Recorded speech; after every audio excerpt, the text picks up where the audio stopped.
Hi, this is Chad at NoviSign 2026 InfoComm, and I'm going to show you now the Sony AITRIOS camera integration that we have with NoviSign. So what you're looking at here on the top is going to be the Sony AITRIOS camera. We've got it connected to the display on the back here through USB. And basically what we have this set is that the camera will be able to detect analytics, people that are in front of the screen. And using NoviSign in the backend studio, in the event section, you can connect different templates and content to, say, the demographics that are going to be in it. So let's say, for example, you have a group of 3 people that walk in front of the screen. This camera would detect that there's 3 people, and it would send targeted content that would be targeted to those 3 people. So let's say, for example, it's like a car rental, Uber for one person. One person is sending in front of the screen.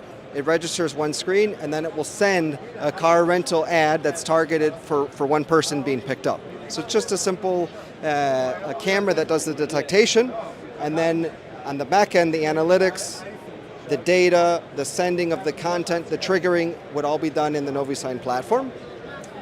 You can find more on novisign.com. Thank you.